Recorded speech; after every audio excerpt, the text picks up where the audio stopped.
जैसा कि radiation physics में हम एक्सरे प्रोडक्शन के बारे में डिस्कस कर रहे थे और एक्सरे प्रोडक्शन में भी हम स्टेशनरी एनोड एक्सरे ट्यूब के बारे में डिस्कस कर रहे थे।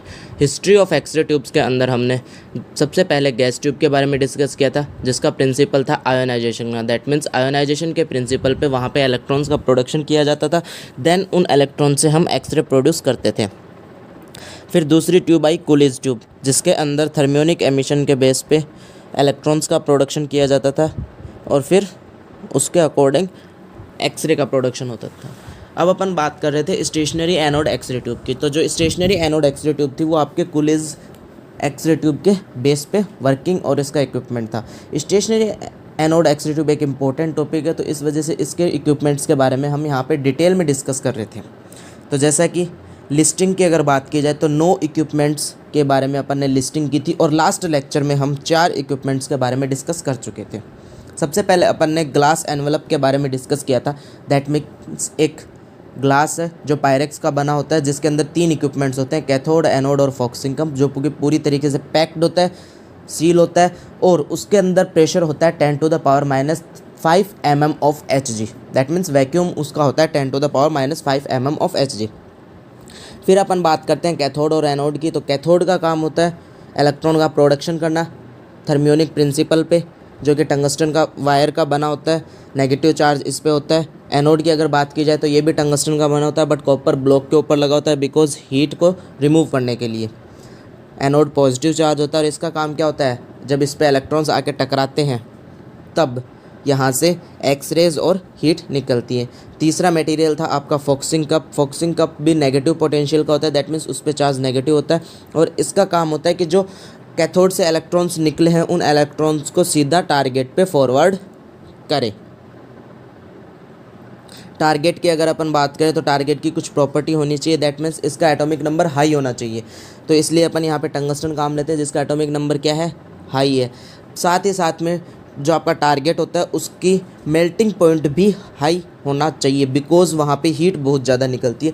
तो दैट मीन्स यहाँ पे अपन टंगस्टन काम में लेते हैं, जिसका मेल्टिंग पॉइंट होता है 3370 डिग्री सेल्सियस। और साथ ही में टारगेट की थर्मल कंडक्टिविटी भी ज़्यादा होनी चाहिए, बट टंगस्टन की थर्मल कंडक्टिविटी ज़्यादा नहीं है। तो इस चीज़ को बैलेंस करने के लिए, कंपनसेट करने के लिए हम वहाँ पे कॉपर का ब्लॉक लगा देते हैं और कॉपर की जो थर्मल कंडक्टिविटी होती है वो अच्छी होती है, तो इस वजह से हीट भी रिमूव हो जाती है। और भी 6 या 5 इक्विपमेंट्स और भी हैं, उन सब के बारे में भी आज हम डिस्कस करेंगे। बट एक बार स्टेशनरी एनोड एक्सरे ट्यूब के डायग्राम के बारे में डिस्कस कर लेते हैं। इसका जो डायग्राम है वो जस्ट लाइक कूलिज ट्यूब की तरह होगा। जैसा कि आप डायग्राम में देख सकते हो, ग्लास एनवेलप आपको यहाँ पे दिखाई दे रहा है, जिसके अंदर 3 इक्विपमेंट लगे हुए हैं। T से टारगेट, FC से फॉक्सिंग कप और F से फिलामेंट। ठीक है, जिन तीनों के बारे में हमने डिस्कस कर लिया है। अब इसके अलावा बच क्या गया आपका filament supply, high voltage supply, जिसको आप ट्यूब सप्लाई भी बोल सकते हो। ठीक है, उसके बाद में बेरिलियम विंडो, जहाँ से ये आपकी जो एक्सरे बीम निकल रही है ग्लास एनवलप से, ठीक है, टारगेट से एक्सरे बीम निकली और फिर जहाँ से ये जो ग्लास एनवलप है वहाँ से निकल रहे वो जगह होती है, वहाँ पे एक विंडो बनाई। विंडो का मतलब ओपन नहीं होती है यहाँ पे। अगर ओपन होगा तो फिर ग्लास एनवलप के अंदर प्रेशर कैसे बन के रहेगा। दैट मीन्स कि यहाँ पे जो आपका ग्लास है वो पायरेक्स का ना बना होकर किसका बना होता है, बेरिलियम का बना होता है।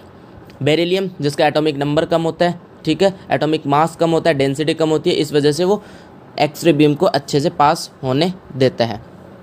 और इसके बाद में हम डिस्कस करेंगे एनोड की हाउसिंग और कूलिंग की। दैट मीन्स कि ये जो ग्लास एनवलप है, ग्लास ट्यूब है, ये और ये जितनी भी सारी चीज़ें ये ओपनली तो रखी नहीं जाएंगी। एक मेटल केस के अंदर या फिर इनको अपन प्रोटेक्ट करने के लिए कहीं न किसी चीज़ में पैक करेंगे। तो उस चीज़ के बारे में कि इसके चारों तरफ क्या लगा होता है, कैसे लगा होता है, उन सब के बारे में भी हम डिस्कस करेंगे।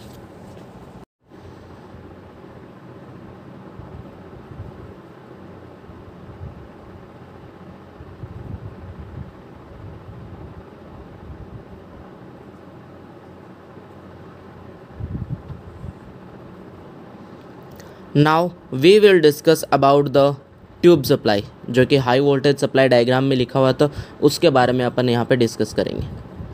तो जैसा कि आपको पता है कि फिलामेंट पे इलेक्ट्रॉन का प्रोडक्शन किया जाता है थर्मियोनिक एमिशन के प्रिंसिपल पे। वहाँ पे फोकसिंग कप लगा होता है जिसका काम है इलेक्ट्रॉन्स को टारगेट तक पहुँचाना, ट्यूब तक नहीं, टारगेट तक पहुँचाना। बट जैसा कि आपको मैंने गैस ट्यूब में भी बताया था और एक्सरे ट्यूब के अंदर बता दिया कि जो इलेक्ट्रॉन्स होते हैं वो एक्सेलरेट करके, दैट मीन्स स्पीडली, वेलोसिटी से कहाँ पे जाते हैं, टारगेट पे जाते हैं। जितनी ज़्यादा उनके पास वेलोसिटी होगी उतनी ही ज़्यादा उनके पास क्या होगी, काइनेटिक एनर्जी होगी, और उतनी ही ज़्यादा उनके पास में क्या होगी, एक्सरे की एनर्जी होगी। दैट मीन्स कि जब टारगेट से एक्सरे निकलेगी उनकी एनर्जी। तो ऑब्वियसली बात है यहाँ पे इलेक्ट्रॉन्स को एक्सेलरेट करने के लिए, दौड़ाने के लिए, उनको वेलोसिटी प्रोवाइड करने के लिए अपने को एक सप्लाई चाहिए होती है जिसको अपन ट्यूब सप्लाई बोलते हैं और हाई वोल्टेज सप्लाई बोलते हैं। When the high voltage is applied between the cathode and anode, electron flow from cathode to anode. That means कि जब अपन कैथोड और एनोड के बीच में हाई वोल्टेज सप्लाई लगाते हैं तो जो आपके इलेक्ट्रॉन्स है वो कैथोड से एनोड की तरफ दौड़ने लग जाते हैं अच्छी वेलोसिटी से। This applied voltage accelerate the electron with high velocity and the electrons have high kinetic energy. That means कि इस applied voltage के कारण ये इलेक्ट्रॉन्स एक तीव्र गति से वहाँ पे दौड़ते हैं और जिसके कारण इनके पास में काइनेटिक एनर्जी भी ज़्यादा होती है। When these electrons suddenly stopped in the target, but जब ये इलेक्ट्रॉन्स अचानक से टारगेट से रोके जाते हैं, kinetic energy is converted into heat and x-rays. तो वो जो उनके पास में जो काइनेटिक एनर्जी थी वो हीट और एक्सरेज के अंदर कन्वर्ट हो जाती है और इसी तरीके से एक्सरे का प्रोडक्शन होता है। और यहाँ पे वो 4 प्रकार के इंटरेक्शन होते हैं जो अपन ने स्टार्टिंग में डिस्कस किए थे। X-rays are emitted in all direction, x-ray हर डायरेक्शन में एमिट होगी, ठीक है।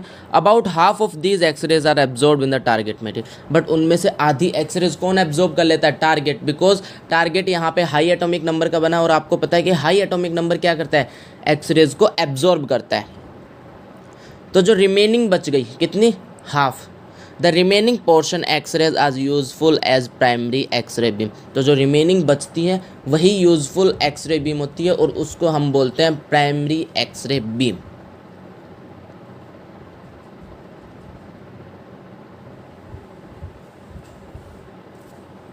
दैट मीन्स कि सिंपल सी बात है, ट्यूब सप्लाई का काम होता है इलेक्ट्रॉन्स को वेलोसिटी प्रोवाइड करना जिसके कारण उनमें काइनेटिक एनर्जी आती है और फिर वो काइनेटिक एनर्जी हीट और एक्सरेज में कन्वर्ट हो जाती है जब ये इलेक्ट्रॉन्स टारगेट पे जाके टकराते हैं। तो ये आपका मेन काम होता है यहाँ पे किसका, ट्यूब सप्लाई का, that means high voltage supply का, जो कि स्टेप अप ट्रांसफार्मर से दी जाती है। Now we will discuss about the filament supply. अब अपन बात करेंगे फिलामेंट के सप्लाई की। तो जैसा कि आपको मैंने ट्रांसफार्मर जब पढ़ाया था तब भी ये चीज़ बताई थी कि 2 प्रकार के ट्रांसफार्मर होते हैं, एक स्टेप अप एक step down. Step up high voltage के लिए, स्टेप डाउन लो वोल्टेज के लिए। स्टेप डाउन अपन काम में लेते हैं फिलामेंट की सप्लाई के लिए और स्टेप अप हम काम में लेते हैं ट्यूब सप्लाई के लिए, बिकॉज ट्यूब के अंदर अपने को वोल्टेज ज़्यादा चाहिए होता है और फिलामेंट सप्लाई के अंदर अपने को वोल्टेज कम चाहिए होता है। बिकॉज फिलामेंट सप्लाई में अपने को करना क्या है, फिलामेंट में से इलेक्ट्रॉन का प्रोडक्शन करना है और फिलामेंट में से इलेक्ट्रॉन का प्रोडक्शन करने के लिए आपको वहाँ पे करंट फ्लो करना होगा, ठीक है।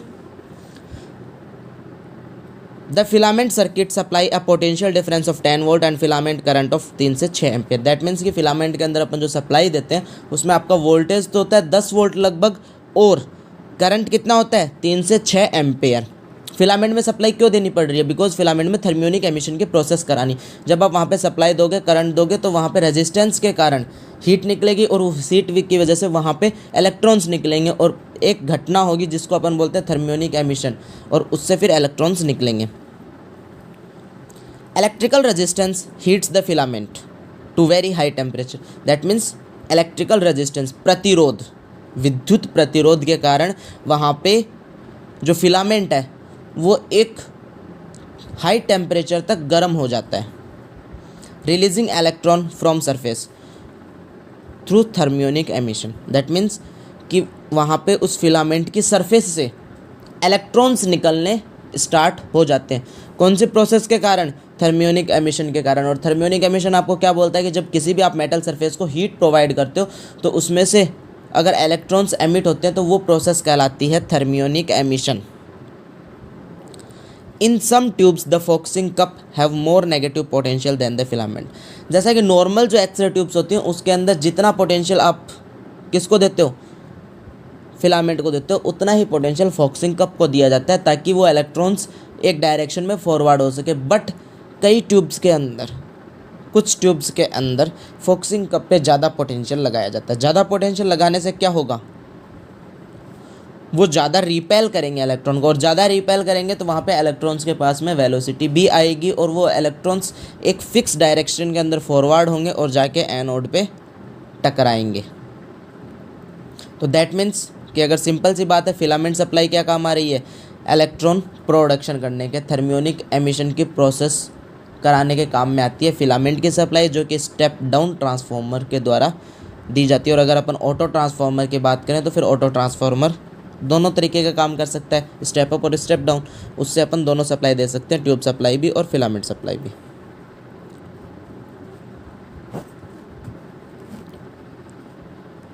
Now we will discuss about the anode angle. अब अपन बात करते हैं एनोड एंगल की। तो जैसा कि यहाँ पे अपन बात कर रहे हैं एनोड एंगल की, यहाँ पे आपको समझ में आएगा कि एनोड एंगल अपन ने दिया और कितना दिया, बट क्यों दिया, मेन रीज़न क्या है इस चीज़ का, वो अभी आपको यहाँ पे थोड़ा सा समझ में नहीं आएगा।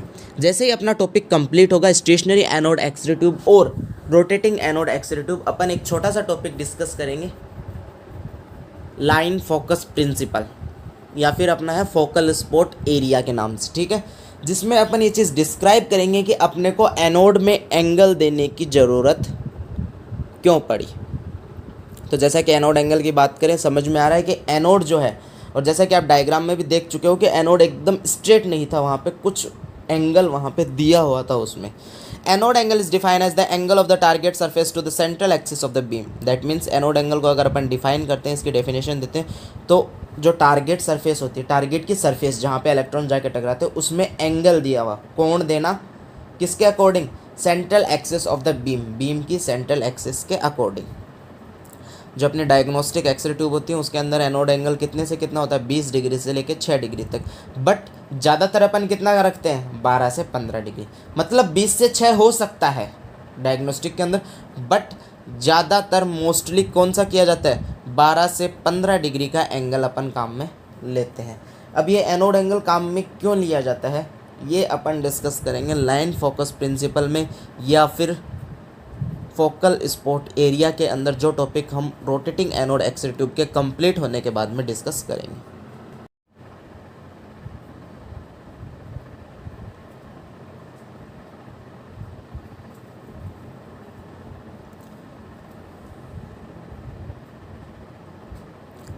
Now we will discuss about the beryllium window. अब अपन बात करते हैं बेरिलियम विंडो की।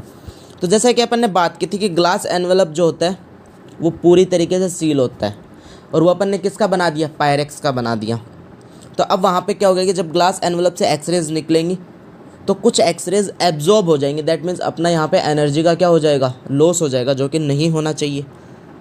बिकॉज पहले ही टारगेट में क्या हो रहा है, 99% हीट निकल रही है, 1% एक्सरेज निकल रही है, अब उन एक्सरेज में भी क्या हो जाएगा, वहाँ पे लॉस हो जाएगा। तो इस वजह से क्या किया जाता है कि जहाँ से एक्सरेज निकलती हैं उस पार्ट को बेरिलियम का बना दिया जाता है, और उसको अपन बोलते हैं बेरिलियम विंडो। एक बार दोबारा बता देता हूँ, विंडो का मतलब होता है खिड़की, ओपन। यहाँ पे कंफ्यूज मत होना, और कभी भी ये चीज़ मत समझ लेना कि जो पायरेक्स का ग्लास होता है वहाँ पे कोई विंडो होगी या खिड़की टाइप स्ट्रक्चर होगी, ओपन स्ट्रक्चर होगी। बिकॉज अगर ओपन स्ट्रक्चर हुई तो आपका ग्लास एनवलप की जो थ्योरी है वो यहाँ पे फेल हो जाती है। बिकॉज ग्लास एनवलप के अंदर अपन प्रेशर बना के रखते हैं 10⁻⁻5 mm ऑफ Hg, वो प्रेशर ही नहीं रहेगा, वहाँ पे गैस चली जाएगी अंदर, और आपकी गैस ट्यूब की तरह वहाँ पे आयनाइजेशन होने लग जाएगा। दैट मीन्स पूरी ट्यूब खराब। तो दैट मीन्स वहाँ पे बेरिलियम की एक स्ट्रक्चर बनी होती है, उस ग्लास का थोड़ा सा जो पार्ट होता है वो बेरिलियम का बना दिया जाता है, ठीक है। The x-ray tube window is made up of the beryllium. X tube की जो विंडो बनी होती है जहाँ से एक्सरेज बाहर निकलती हैं वो बेरिलियम की बनी होती है। बेरिलियम इज़ प्रेफर्ड, बेरिलियम अपन प्रेफर्ड करते हैं because it has low density, इसकी डेंसिटी कम होती है, इसका एटॉमिक मास कम होता है, और very low absorption of the x-rays. That means वहाँ पे एक्सरे अगर एब्जॉर्ब करने की अपन बात करें तो बहुत कम एक्सरेज एब्जॉर्ब होती हैं। तो ये आपके सिंपल सी बेरिलियम विंडो है। अब अपना जो लास्ट इक्विपमेंट है tube housing and tube cooling, उसके बारे में अपन डिस्कस करते हैं।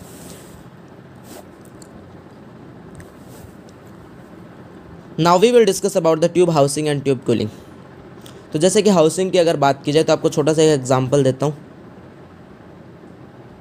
कि आपकी घर पे जो मोटर होती है, कोई भी motor, induction motor, electrical motor, आपकी फ़ैन की मोटर, कुछ भी होती है, उसके चारों तरफ एक कवर लगा होता है मेटल का। मेटल का कवर लगा होता है। क्यों लगा होता है? उसको डस्ट से बचाने के लिए, उसको फिजिकल इंजरी से बचाने के लिए, ठीक है। और जैसा कि इलेक्ट्रॉनिक सर्किट आपको पता है, तो यानी कि दैट मीन्स वहाँ पे जो वर्क कर रहा है या फिर आपकी जो कोई भी पर्सन, उसको इलेक्ट्रिक शॉक वगैरह ना लगे।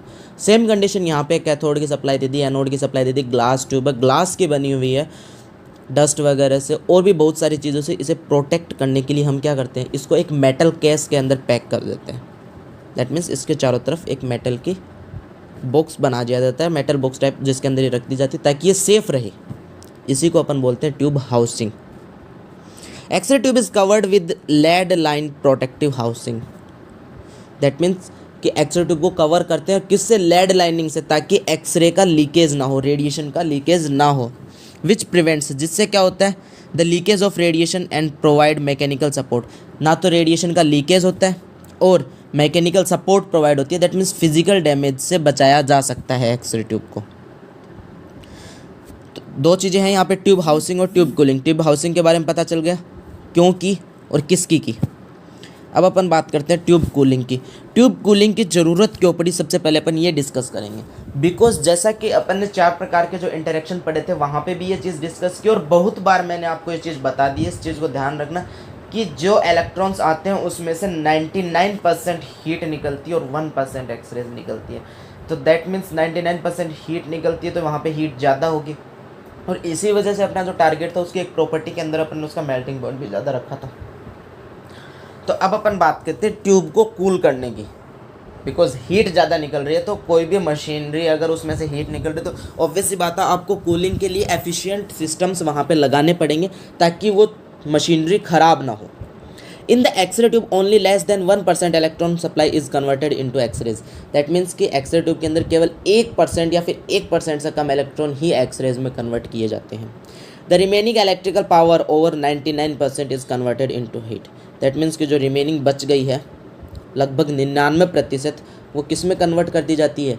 हीट में कन्वर्ट होती है। तो दैट मीन्स कि अब आपको ट्यूब को कूल करना है, ठंडा करना है, ताकि ट्यूब डैमेज ना हो, उसको फिजिकल कोई इंजरी ना हो। अब किस तरीके से करेंगे देखते हैं अपन अभी।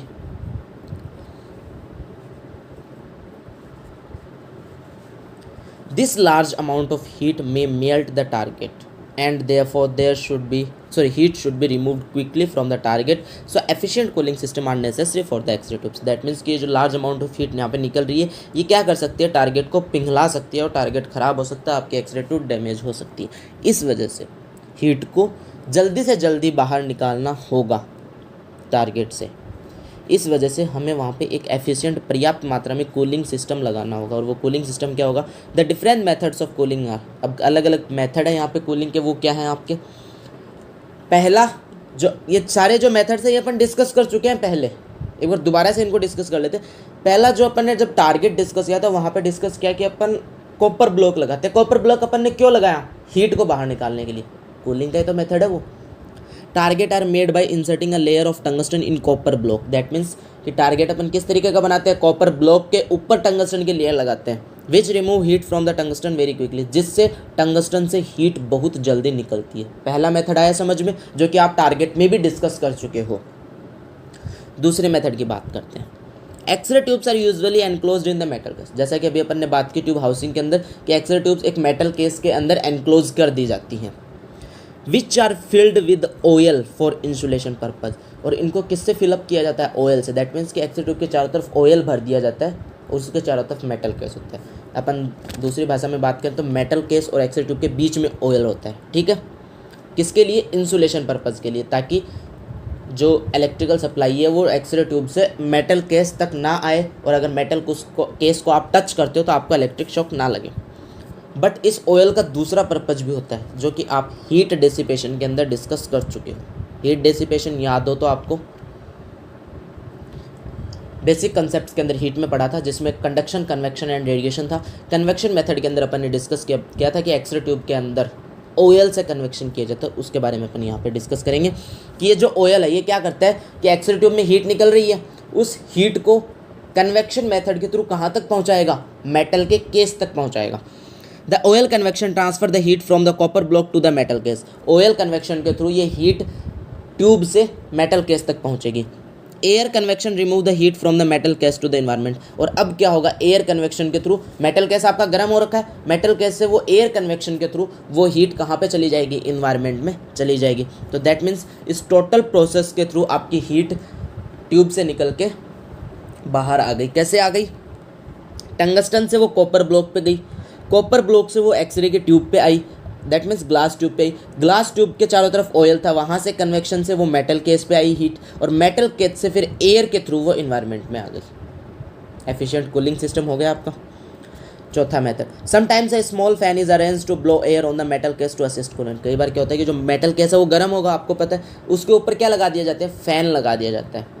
और जैसे कि अगर इसके बारे में अपन बात करें तो जहाँ पे आपकी एक्सरे ट्यूब लगी होती है वहाँ पे एयर कंडीशनिंग सिस्टम लगा होता है, ताकि वो जो पूरी की पूरी मशीनरी वो गर्म ना हो, बिकॉज वहाँ पे ट्रांसफार्मर होता है, रेक्टिफायर होता है, आपका जनरेटर, बहुत सारी चीज़ें होती हैं एक्सरे ट्यूब के अंदर। तो उन सब के अंदर हीट निकल रही है, उसको मैनेज करने के लिए अपन क्या करते हैं, रूम का जो टेम्परेचर होता है उसी को मेंटेन कर देते हैं, और उसके लिए एयर कंडीशनिंग लगा दी जाती है। तो जिससे क्या होगा कि जो आपका मेटल गैस है वो भी यहाँ पे गर्म नहीं होता है। In some modern tubes the anode is earthed. अब कई ट्यूब्स के अंदर क्या किया जाता है कि एनोड को अर्थ किया जाता है। अर्थ क्यों, इलेक्ट्रिक शॉक से बचने के लिए। और फिर क्या कर दिया जाता है कि जो मेटल केस और ट्यूब के बीच की जगह वहाँ पे वाटर का फ्लो कर दिया जाता है, और वाटर से कन्वेक्शन की प्रोसेस बहुत अच्छी होती है, दैट मीन्स हीट जल्दी से रिमूव हो जाती है। Water is allowed to circulate through the anode for dissipation of heat. Heat को बाहर निकालने के लिए एनोड के चारों तरफ वाटर सर्कुलेट कर दिया जाता है, और वाटर आपको पता है कि इलेक्ट्रिसिटी का कंडक्शन करता है, तो दैट मीन्स वहाँ पे इलेक्ट्रिक शॉक लग सकता है। इस वजह से एनोड को अर्थ कर दिया जाता है ताकि इलेक्ट्रिक शॉक भी ना लगे। तो ये कुछ कूलिंग सिस्टम थे जिसके थ्रू हम एक्सरे ट्यूब को कूल कर सकते हैं। पहला, टंगस्टन पे कॉपर ब्लॉक लगाना, ठीक है। दूसरा, ग्लास ट्यूब के चारों तरफ ऑयल फिल कर देना।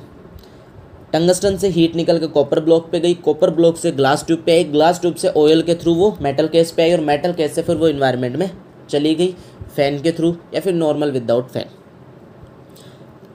अब अपन बात करते हैं स्टेशनरी एनोड का डिसएडवांटेज। इसका डिसएडवांटेज हुआ तभी तो रोटेटिंग आई है। डिसएडवांटेज क्या है कि जो आपका स्टेशनरी है वहाँ पे एनोड फिक्स है।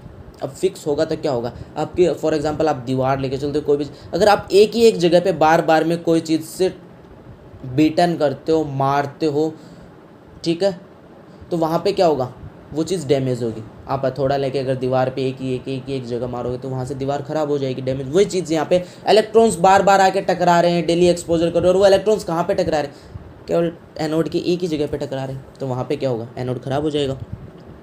Stationery anode tubes have a small target area that limits the heat dissipation and also limits the exit.